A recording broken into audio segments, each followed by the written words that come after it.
empate del Ecuador rumbo al próximo Mundial de Fútbol.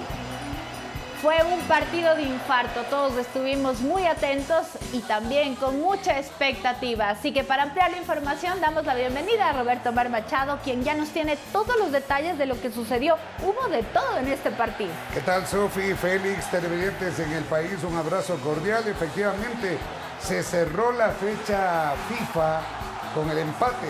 Ecuador confirma que es el rey de los empates en este último tiempo y mantiene un invicto de 17 partidos con un total de 11 empates y 6 victorias el equipo ecuatoriano. Acá está en el arranque del partido. Países Bajos aprovechaba una jugada a fondo y marcaba el 1-0 con autogol de William Pacho. Luego llegaría esta acción que fue determinante. Sí, porque Dumfries, el lateral derecho, le comete una falta a Plata que se le escapaba. Es una falta por detrás. El juez contempla que es cortar una evidente posibilidad de gol y en tales circunstancias le exhibe la tarjeta roja. Plata, cuando cae, sabe que eso mandaba el reglamento y por eso le levanta la mano señalándole al árbitro que le exhiba la tarjeta roja, que efectivamente aconteció. Iban apenas 12 minutos, el equipo de Ronald Koeman se quedaba con uno menos y eso fue determinante porque Ecuador asumió la responsabilidad de tener un hombre más en el campo de juego, fue a buscar la portería y llegaría esta acción. Un gran pase de Moisés Caicedo al vacío para que llegue Gonzalo Plata, sale el arquero que lo cruza, el arquero Flecken, y de esta manera se sancionaba el tiro penal. Ener Valencia elige el palo de la mano derecha y bueno, el corazón latía fuerte porque intuye Flecken, por poco llega a esa pelota y el 1-1 que se marcaba en la pizarra, con lo cual ya el equipo ecuatoriano empataba y con un hombre más se sintió superior y lo reflejó en el campo de juego porque en esos minutos, en ese lapso, Ecuador fue mejor. Aquí vemos una vez más la ejecución del tiro penal, intuye Flecken, pero no alcanza a llegar al remate cruzado de Ener Valencia, que es el goleador histórico de la selección ecuatoriana. De ahí para adelante Ecuador dominó en el campo, pero no lo pudo reflejar en el marcador. Con uno más le pasó lo mismo que en los últimos amistosos frente a Canadá. Allí también jugó más de 80 minutos con un hombre más y no pudo marcar la diferencia. En el segundo tiempo, Países Bajos entendió que lo mejor era apostar por el empate, reforzó el sistema defensivo, también el mediocampo y especuló con el contragolpe, como en esta acción que tuvo el atacante centro y que William Pacho se cruza ante el remate de Robley, que buscaba la portería, pero William Pacho se cruza con las justas para evitar el remate. Aquí está la acción, miren cómo Pacho va al piso, se cruza y la pelota que se iba al tiro de esquina. Ecuador sobre los minutos finales jugó al pelotazo al centro, buscando a ver si podía llegar Ener Valencia. Fueron varios cambios que realizó el técnico, pero le dio muy pocos minutos a Jordi Caicedo, que ingresó a los 85, jugó los 5 reglamentarios y 5 más que se adicionó.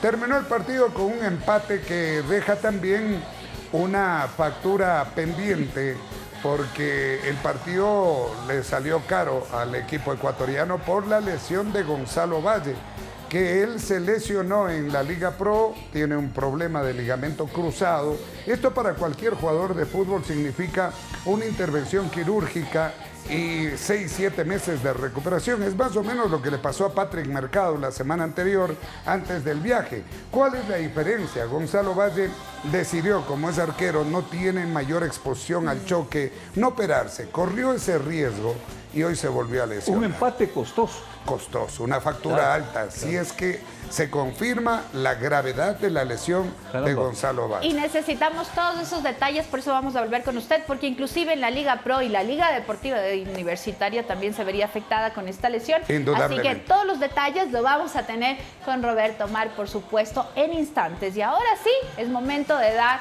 y volver a las noticias del ámbito nacional, amigos. Pongan mucha atención. Hasta 5 años de cárcel podría enfrentar un agente metropolitano de tránsito por una coima de un motorizado. Esto en Quito. El detenido es procesado por concusión y tiene abierto un expediente disciplinario. Esta sería la prueba madre en el proceso por presunta concusión en contra del agente metropolitano de tránsito Byron Andrés S. El hecho sucedió el 25 de marzo en el sector del Parque de Amaguaña, en el sur de Quito. El agente detuvo la marcha de un motorizado que no portaba casco. Al revisar los documentos tampoco tenía licencia. El uniformado le pide $200 para no detenerlo, pero el negocio se acuerda en 130. El agente le habría dicho que deje el dinero en la patrulla, pero en el video se observa cómo el efectivo se deposita en el casco de manera disimulada para no llamar la atención. El hecho fue denunciado por el mismo motorizado y el agente fue detenido. Ahora enfrenta un proceso penal por presunta concusión, en otras palabras, recibir sobornos, cuyas sanciones podrían ir de 3 a 5 años de cárcel. En este caso fue calificada la flagrancia, pero a diferencia de los dos existe prisión preventiva para el agente metropolitano de tránsito. A la interna de la Agencia Metropolitana de Tránsito también ya se abrió el expediente disciplinario respectivo, donde se analizará la posible destitución del agente. Para hacer un proceso de destitución tiene que haber una sentencia ejecutoriada. En este caso, el agente estará en primera instancia, ¿sí? Es lo que estamos haciendo. Posterior a eso, él tendrá una apelación y luego de eso a la Corte Nacional. Es un proceso. Para denunciar casos de corrupción, lo puede hacer al correo amt.dmq@quito.gov.es, también al 1-800 delito de la Policía Nacional o directamente al EQ 911. En lo que va del año, ya se han abierto 3 expedientes por presuntas irregularidades y en 2025, 26 funcionarios fueron destituidos por actuar al margen de la ley. Edison Saavedra, Noticias 7. Y también sería interesante ver qué pasó con el que dio el soborno. Mientras tanto, policías del eje preventivo propinaron un duro golpe al microtráfico de drogas en 2 puntos del distrito metropolitano de Quito. En el sector de la Kennedy fue detenido un extranjero, mientras en las casas aprendieron a 4 sujetos que tenían alucinógeno encaretado en una vivienda. ¡La puerta! ¡Ahora! ¡Siga, suba! Cuando agentes del grupo de operaciones motorizadas patrullaban por el sector de las casas centro norte de Quito, se percataron de la presencia de un sujeto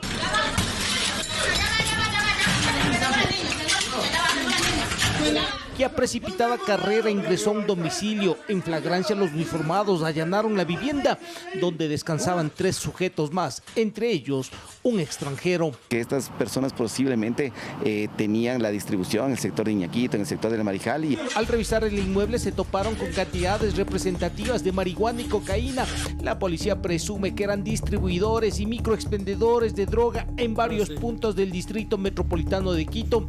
3 de los sospechosos cuentan con antecedentes. De marihuana con alrededor de 4.000 dosis y aparentemente de cocaína con alrededor de 11.200 dosis. Así también se encontró las balanzas.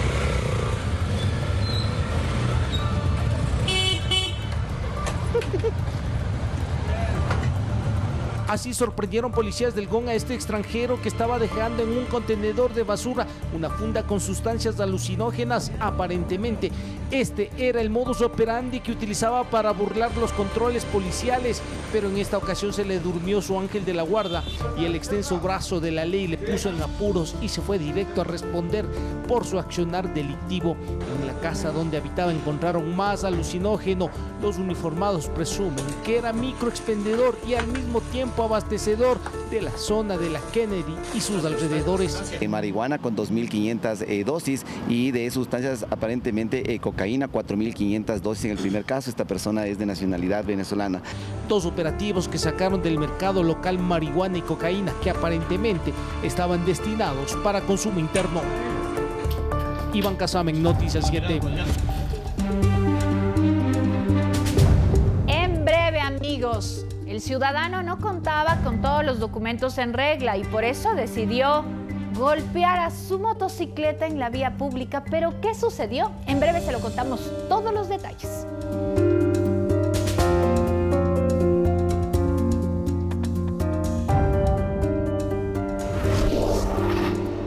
Cambiamos de tema. Analistas confirman que las elecciones seccionales de noviembre próximo podrían cambiar el mapa político del país. Afirman que será un proceso con abundancia de candidatos donde primarán las llamadas alianzas locales. En las elecciones seccionales del 2023, Quito, Guayaquil y Cuenca y las provincias de Pichincha, Guayas, Azuay y Manabí se convirtieron en bastiones de la oposición política encabezadas por autoridades ligadas o con alianzas al correísmo. En el caso de Guayaquil, por ejemplo, Aquiles Álvarez llegó a la alcaldía con casi el 40% de la votación, rompiendo así una hegemonía de 30 años del Partido Social Cristiano. En Quito, Pavel Muñoz llegó al Palacio Municipal con apenas del 25,2% de la votación total. En el 2023 hubo 12 candidatos a la alcaldía capitalina. En Cuenca, su actual burgomaestre, Cristian Zamora, llegó a la alcaldía con el 18,5% del total de votos. Hubo en ese entonces un total de 9 postulantes de esa dignidad. El analista político Rodrigo Jordán puntualiza que para las elecciones seccionales de noviembre próximo es posible que los candidatos ganadores no obtengan una alta votación, debido a que podría repetirse un proceso con gran cantidad de candidatos y proliferación de alianzas locales que podrían cambiar el mapa político en el país. Porque estábamos acostumbrados a tener votaciones en tendencia, esto que quiere decir la izquierda, la derecha, el centro, pero ahora vamos a ver una mayor atomización del poder a nivel local, dado que las alianzas que van a ser hiperlocales, hiperespecíficas, van a ser las que marquen las tendencias ahora. Cambio en el mapa político que para Jordán podría concretarse por la crisis en la principal fuerza política de oposición, la Revolución Ciudadana. No cree que sus principales figuras tengan impacto en el electorado por la siguiente razón. Porque el referente social de las personas para muchos de esos candidatos era el partido madre, es decir, ese partido paraguas. Una vez que estos candidatos que ganaron por los partidos políticos clásicos pierden esa identidad, ese referente social, me parece que es mucho más difícil y eso ya lo ha demostrado muchísimo la historia electoral del país. La improvisación de las agrupaciones políticas en la definición de candidatos, el poco tiempo para la campaña electoral, podrían ser considerados factores que pueden jugar en contra de los postulantes, acota el analista Esteban Ron. Y en este sentido es uno de los posibles derechos vulnerados, como un derecho de participación política en general, es las facultades de organización interna que tendrían las organizaciones políticas. Para Jordán, estos comicios pueden ser la oportunidad para que el gobierno fortalezca más su presencia territorial en jurisdicciones donde la oposición imperó. Javier Ceballos, Noticias 7.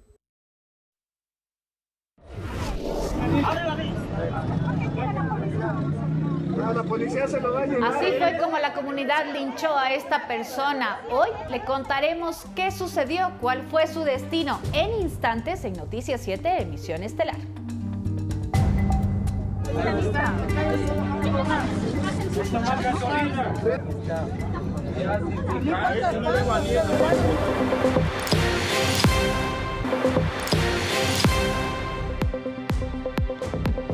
Este martes, el presidente de la República, Daniel Noboa, cumplió actividades en Cuenca, provincia de la Azuay.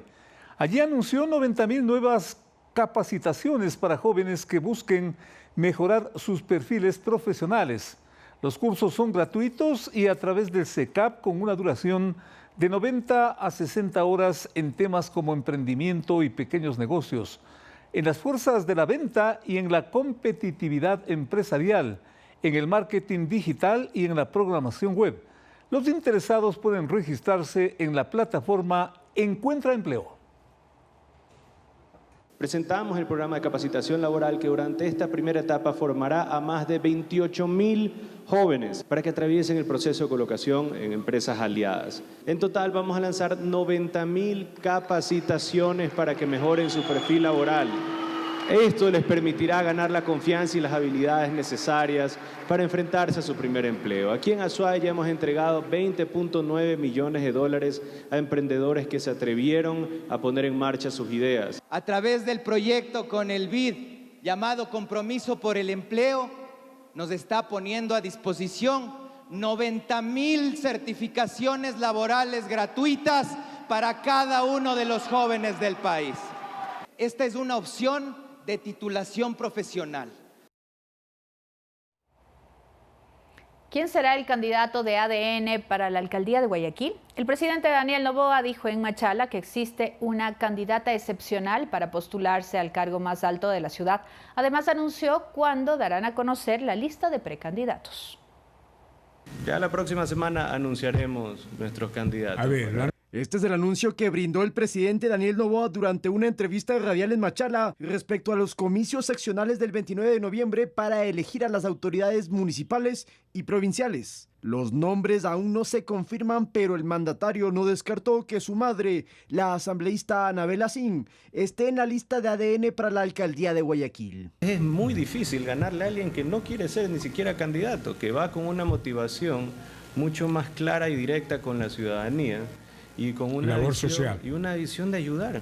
Con la ausencia en la papeleta del actual alcalde Aquiles Álvarez por sus 2 procesos judiciales, el oficialismo municipal tendrá que buscar otra figura, al igual que el Partido Social Cristiano, en recuperar una alcaldía que dirigieron por 31 años, aunque en este caso, sin precandidatos fuertes. Por eso, para el jefe de Estado, la legisladora Asín sería una candidata excepcional y con buena aceptación, según dijo.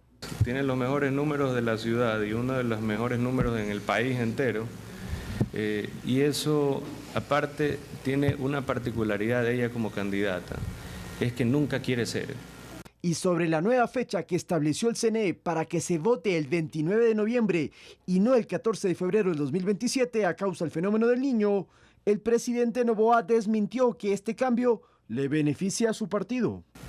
Estamos asegurando de que exista competencia, porque si es que hubiese sido en el 14 de febrero y hay un 70% de probabilidad de que venga pues la mamá de todos los niños, se hubiesen suspendido elecciones y cerrado recintos electorales en la ruralidad de la costa y donde que se hubiese fortalecido el voto urbano.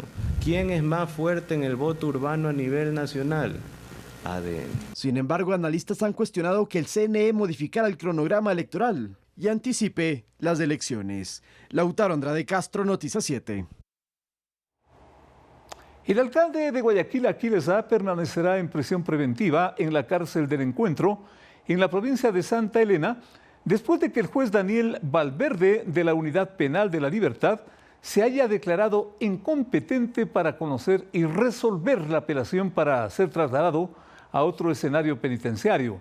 Según el juez, el alcalde no tiene una sentencia ejecutoriada y su situación no corresponde al ámbito de garantías penitenciarias.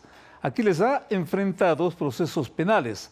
El primero dentro del caso AAA por presunta comercialización ilegal de combustibles, cuyo juicio será a mediados de abril, y el segundo por el caso Goleada, por el supuesto delito de delincuencia organizada para el lavado de activos y la defraudación tributaria.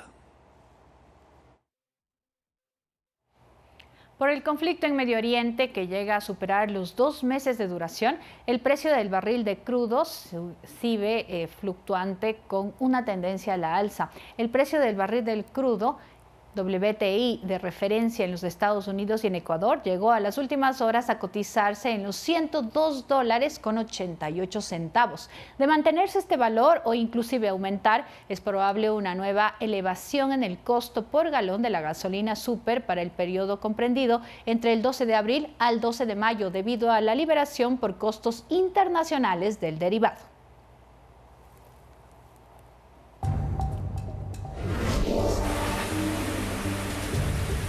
Tras la tempestad de las últimas horas en el sector de Tumbaco, tempestad con granizada, con inundaciones, hicimos un recorrido para ver los efectos de este grave problema en ese sector de la ciudad.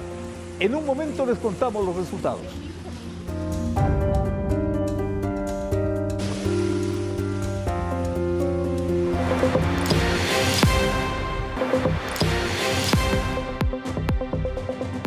Atención con el estado del clima, lluvias y altas radiaciones para las siguientes 24 horas en varios sectores del país, advierte el Instituto Nacional de Meteorología, INAMI.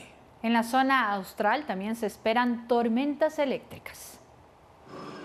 excepto en la Amazonía, la radiación ultravioleta en Ecuador será muy alta, de acuerdo a la información emitida por el Instituto Nacional de Meteorología e Hidrología INAMI. Esto pese a que en todo el país se prevén cielos parcialmente nublados. Mientras en la región amazónica los niveles de radiación serán altos, se presentarán lluvias y lloviznas intermitentes, en especial en zonas cercanas a la cordillera. En Quito, desde el inicio de esta semana, los aguaceros se hicieron presentes en sitios como el oriente de la capital, donde se registró presencia de granizo y problemas de acumulación de agua. En Cotopaxi, estructuras de viviendas en construcción colapsaron y en otros puntos del país las precipitaciones provocaron congestión vehicular y limitaciones para circular en varias de las principales rutas. Maquinaria del Gobierno Nacional continúa trabajando en la red vial estatal para remover escombros producto de deslizamientos de tierra. Y organismos de respuesta y socorro como la Secretaría Nacional de Gestión de Riesgos limpian ductos y sumideros para evitar que la acumulación de basura no permita el desfogue de agua-lluvias.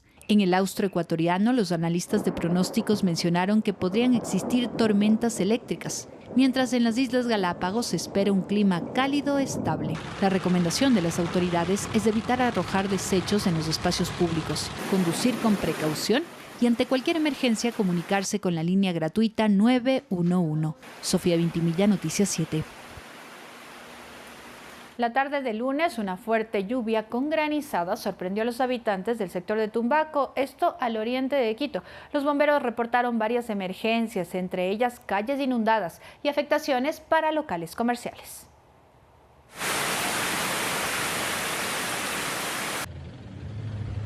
La Ruta Viva, una de las principales vías que conduce de Quito a Tumbaco, se convirtió en un completo río. El agua acumulada dejó vehículos atrapados la tarde de lunes debido a la intensa lluvia con granizada que colapsó el sistema de drenaje. El cuerpo de bomberos reportó varias emergencias que sorprendieron a los habitantes de esa parroquia rural ubicada al nororiente de la capital ecuatoriana. En el sector Tola Chica, sobre la avenida Universitaria, este martes aún se observaba sobre el pavimento la acumulación de granizo con una elevación de al menos 5 centímetros. Se destapaban los sifones de las alcantarilladas, mucha presión del agua. La granizada también ocasionó daños a locales comerciales de la zona. Una parte del techo de este bazar papelería se desplomó y varios artículos se perdieron producto de la humedad. De los granizos que cayeron se taparon por donde sale el agua y se inundó totalmente el local. O sea, en lo que es papelería es todo pérdida, se perdió todo. ¿Cuánto más o menos son las pérdidas? Sí ha de ser unos $1000 o más porque la impresora, la compu, sí se mojó. Asimismo, un local de venta de alimentos inundó. El agua estancada de la calle ingresó con fuerza al inmueble. Afortunadamente, no hubo mayores afectaciones. Primera vez que veo tanta lluvia y fuimos bastante afectados, varios locales acá. Otra moradora consultada mostró las imágenes del techo de su vivienda que colapsó debido al mal temporal. En las fotos que era full granizo en el patio y el techo se cayó de la casa, entonces tenía mucho granizo en el techo y se había caído. La Secretaría Nacional de Gestión de Riesgos informó que 10 vehículos resultaron afectados por la acumulación de agua. Anaís Estrada, Noticias 7. 19 horas con 28 minutos. Un tanque de gas, amigos, explotó en una vivienda, esto en el sur de la capital. La onda explosiva alcanzó más de 50 casas, rompiendo ventanales y dejando otros daños. En el baño. El rato que prende la luz. La vivienda se vino abajo, el momento de la explosión se destruyó todo. Ni una sola pared quedó en pie.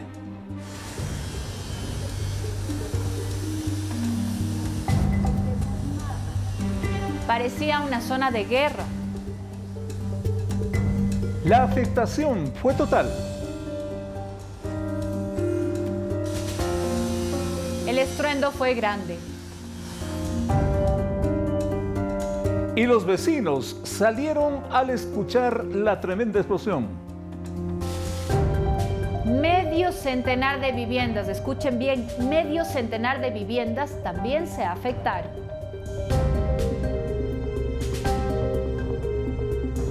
En algunos casos se rompieron los ventanales y en otros también las paredes. La onda expansiva también los alcanzó.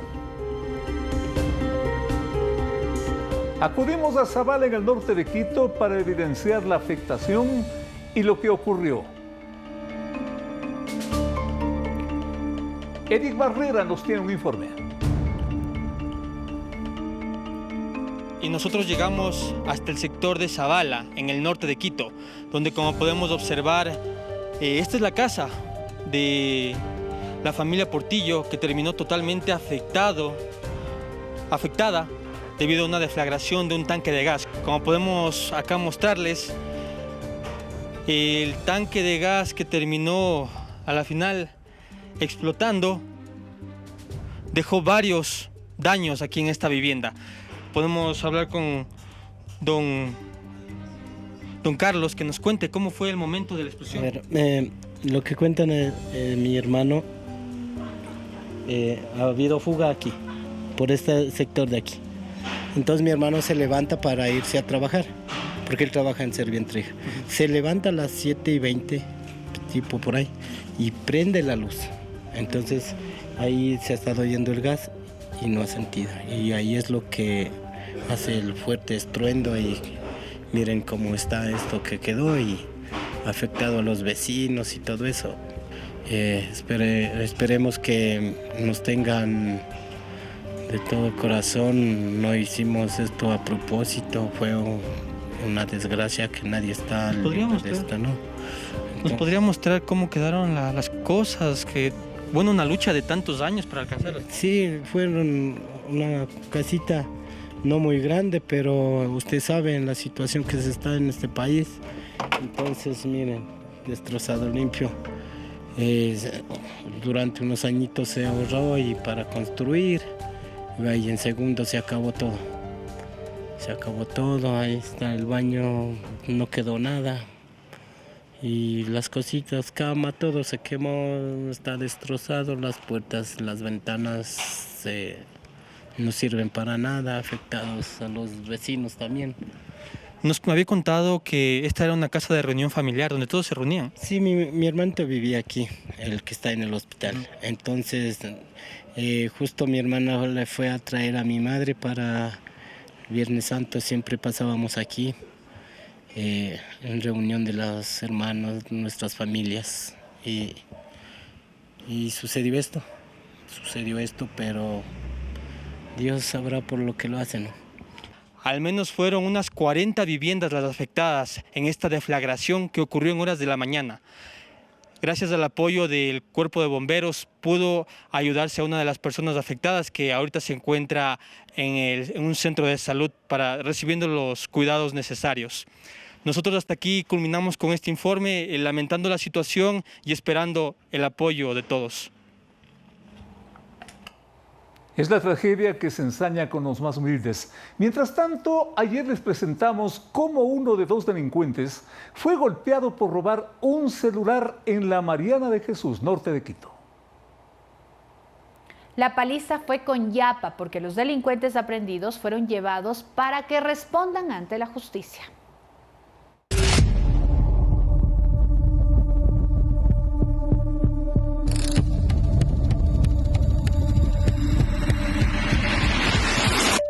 Solo ya le quitaron el teléfono, una cadena de plata que tenía, ahí tiene otra cadena ahí, los zapatos se los quemaron.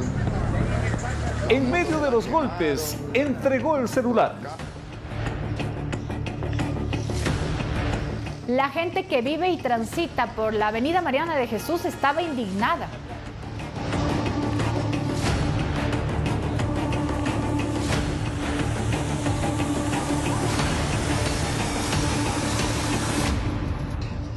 Ni la moto se salvó. No lo querían soltar y recibió una dosis de paloterapia.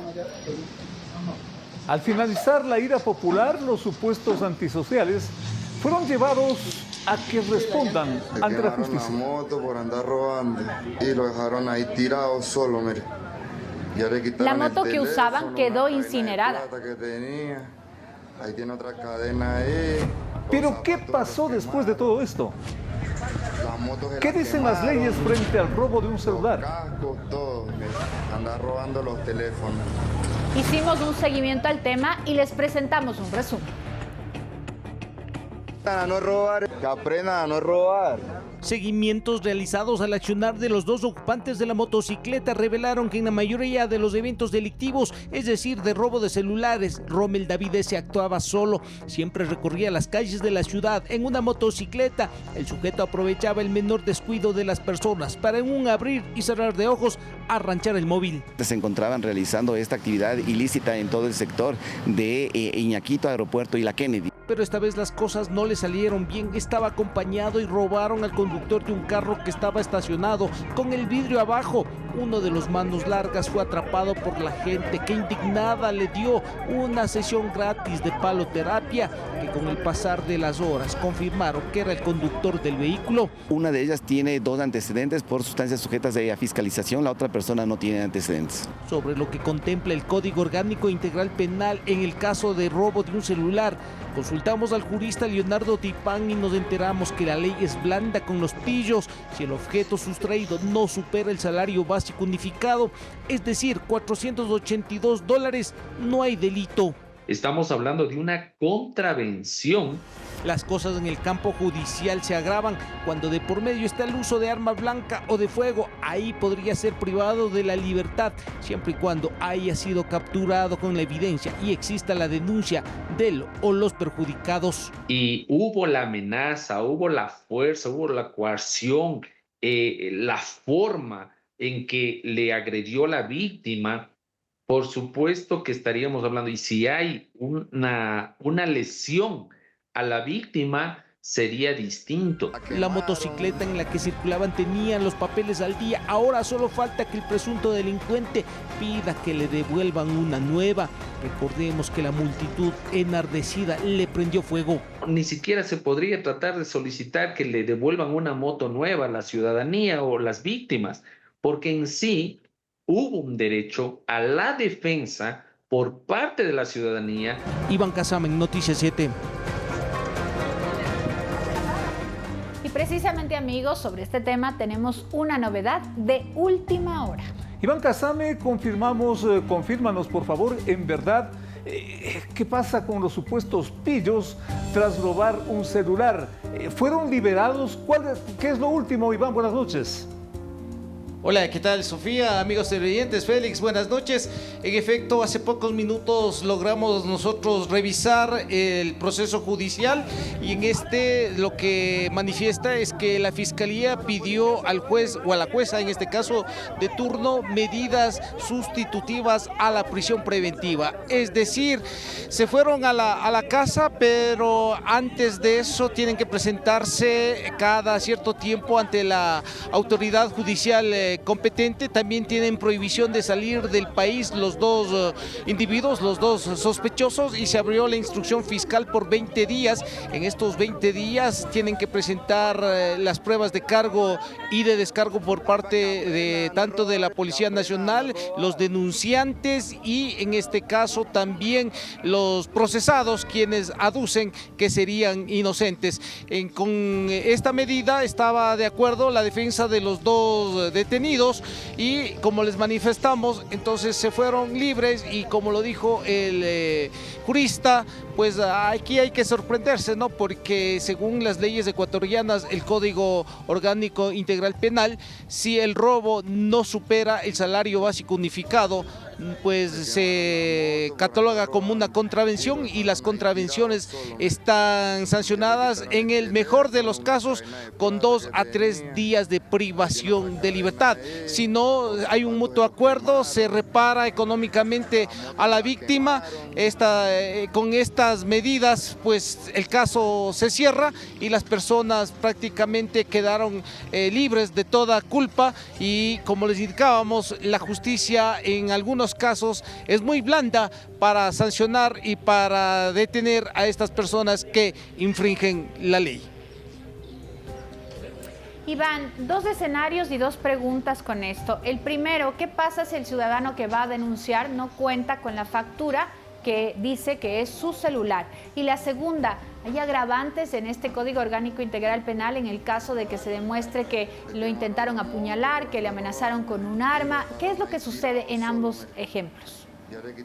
Bueno, acá lo que nos explicaba el jurista con quien conversábamos, Leonardo Tipán, es que lo principal, lo fundamental para sentar una denuncia y reclamar que ese equipo telefónico es mío, hay que presentar la factura. Si no tengo una factura, se complican las cosas, pues a pesar que el teléfono sí lo compré en $500 y no es un aparato que se pierde el costo, el precio se devalúa como un vehículo, porque en este caso lo que me explicaba es que si el teléfono vale $500 y ya lo tengo por 3 años, el costo es de $500. Entonces ahí sí comienza otro proceso que es en este caso un delito. Pero si no tengo la factura, la situación se complica mucho más. Hay que ir donde un notario para realizar una declaración juramentada que el teléfono es mío, que lo compré de forma legal, y toda esta situación que se convierte en un trámite bastante pesado, y es por eso que las personas en muchas ocasiones o en la mayoría de veces prefieren no poner la denuncia y coger el camino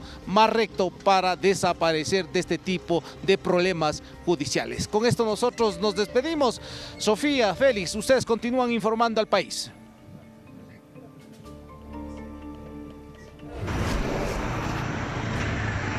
A un auto le ganaron las llamas. Sucedió en Urdesa, en el norte de Guayaquil. El hecho fue registrado en video por los transeúntes, en medio del asombro y del temor. Los bomberos llegaron al lugar y contaron la situación también y atacaron el incendio. El vehículo quedó totalmente destruido. La policía acudió al lugar para investigar este hecho. Se desconocen las causas de este siniestro. Mamá, esa va a explotar ese carro. ¿Y ese carro que está atrás? ¿Y el carro que está atrás? ¿Pero por qué no lo sacan? No sé, el dueño de ese carro, ahí lo va a sacar ya,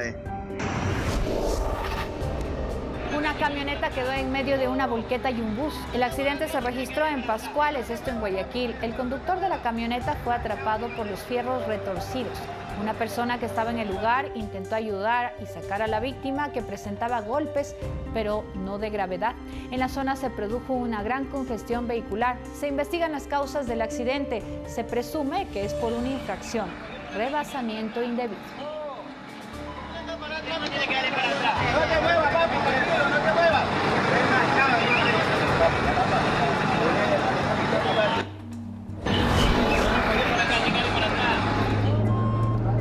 Este bus escolar se accidentó en Cunchibamba, parroquia rural de Ambato. El conductor del bus perdió el control, el carro se salió de la vía e impactó con una pared de ladrillos. Este choque produjo congestión vehicular por quienes circulaban en la carretera de acceso a la ciudad de Ambato. Hay 2 heridos que fueron trasladados al centro de salud cercano. Para ubicación referencial de los televidentes, el lugar del choque fue entre la laguna de Yambo y la ciudad de Ambato.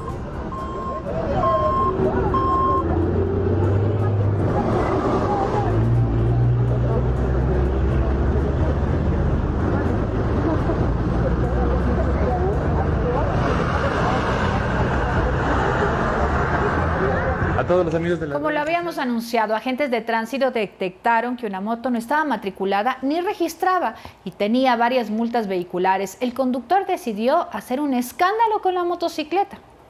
Empezó a saltar sobre ella para entregarla en mal estado. Increíble.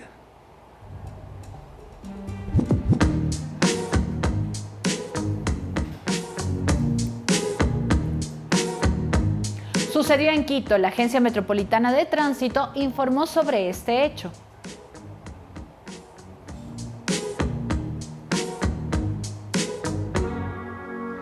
El propietario de la motocicleta empezó a destruir el vehículo. ¿Qué hizo?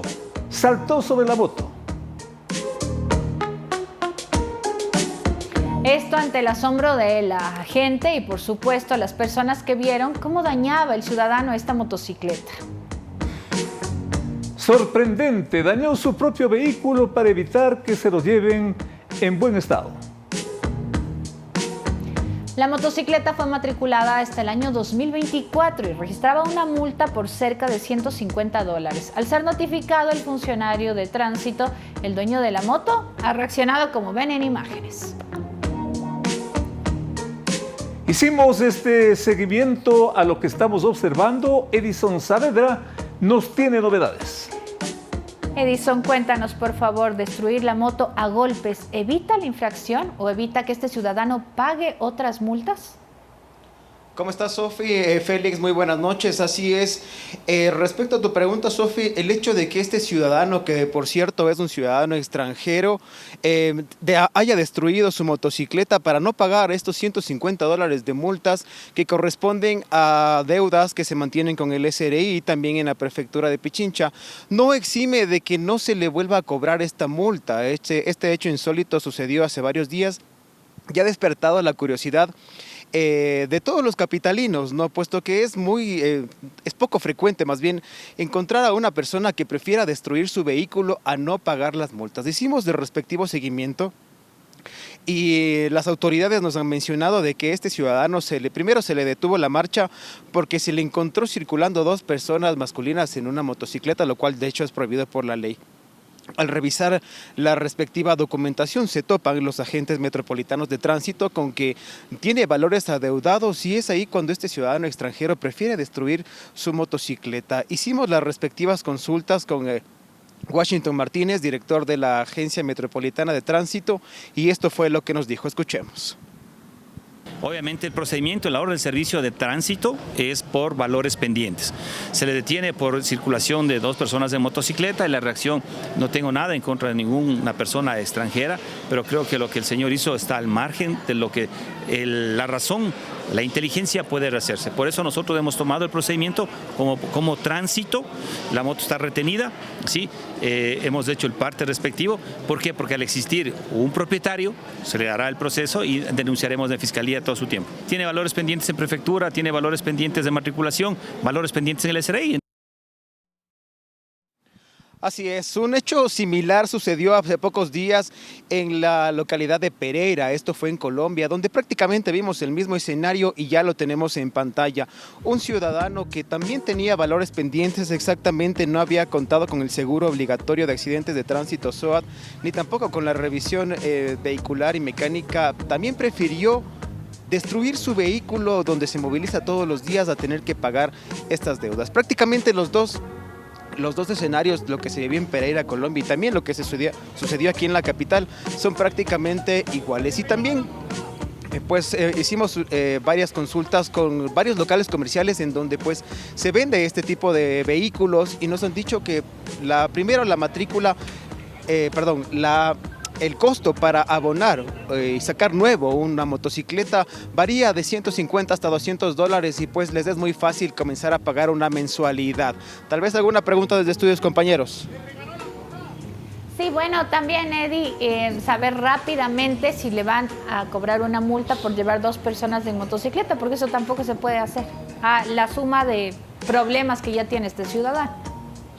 Sí, Sofi, esto también tendrá que entrar en un proceso de evaluación. Recordemos que 2 personas masculinas en una motocicleta es una contravención de primera clase y se tiene que reportar la notificación respectiva. Lo que se nos ha dicho es que el dueño de la motocicleta se le va a sancionar. También ya se habla de una posible denuncia en fiscalía, esto podría constituir un presunto delito de alteración de orden público. Eso es lo que les podemos informar de acuerdo a este caso.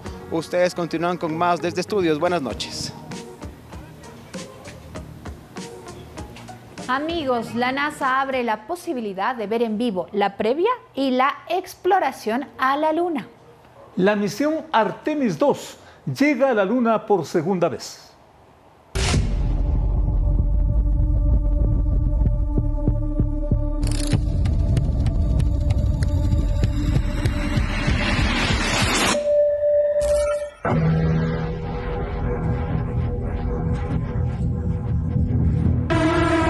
La misión saldrá a la Luna el próximo 1 de abril. 4 astronautas emprenden el viaje. La NASA transmitirá en vivo todas las incidencias en sus cuentas oficiales y en el YouTube.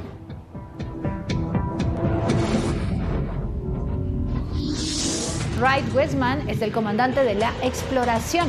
Christina Kohn será la primera mujer en ir a la Luna.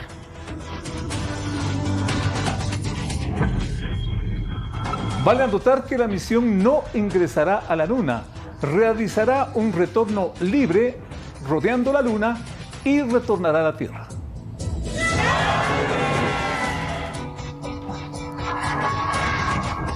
Hasta el momento, amigos, está comprobado que la Luna posee hierro, titanio y agua.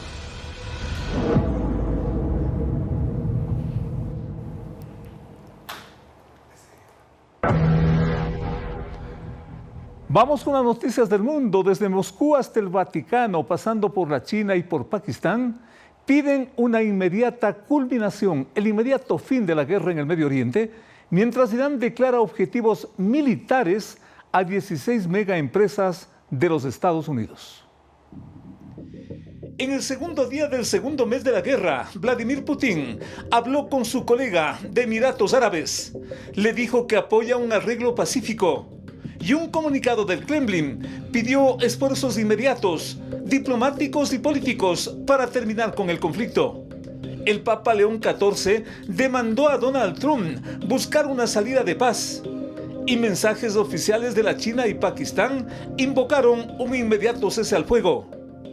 Teherán advirtió a Europa lo peligroso de intentar intervenir en la guerra y declaró objetivos militares a 18 megaempresas de Estados Unidos en el Medio Oriente.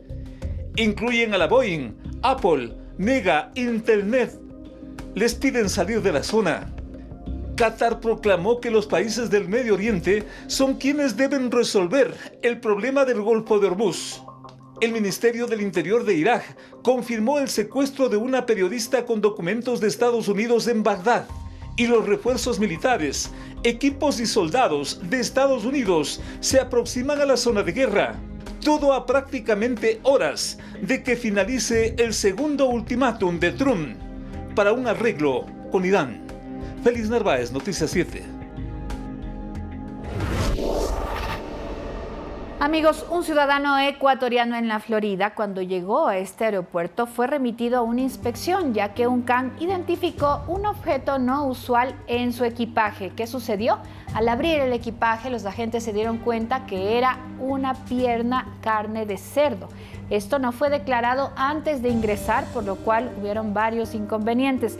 Recordamos a todos los amigos que los artículos prohibidos no declarados son incautados y destruidos. Y la omisión de no declarar los artículos prohibidos que llevan tiene una multa civil. Estas medidas protegen la agricultura estadounidense y por eso fue este percance.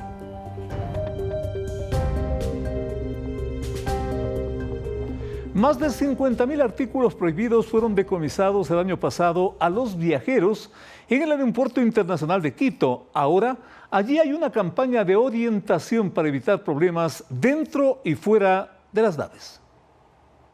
Máscaras del Cucurucho, de la Virgen del Panecillo, de la Espumillera y otros personajes icónicos de la identidad de Quito enseñan a los usuarios del Aeropuerto Internacional Mariscal Sucre cuáles son los artículos que están prohibidos en los equipajes de mano y bodega. Que me ha pasado en otros aeropuertos que al no saberlo pues me han tirado cosas y pues me parece súper bien porque en ningún aeropuerto me habían dado el listado, las recomendaciones. Cada máscara incluye en su parte posterior información bilingüe sobre los artículos que no pueden transportarse en avión, como por ejemplo, equipaje de bodega están prohibidos, juegos pirotécnicos, pintura en aerosol, fósforos de encendido universal, fertilizantes, pesticidas, insecticidas, aceite de ajo, hielo seco, mientras que en el equipaje de mano están prohibidos gas pimienta, dispositivos de electrochoque, navajas, cuchillos, tijeras,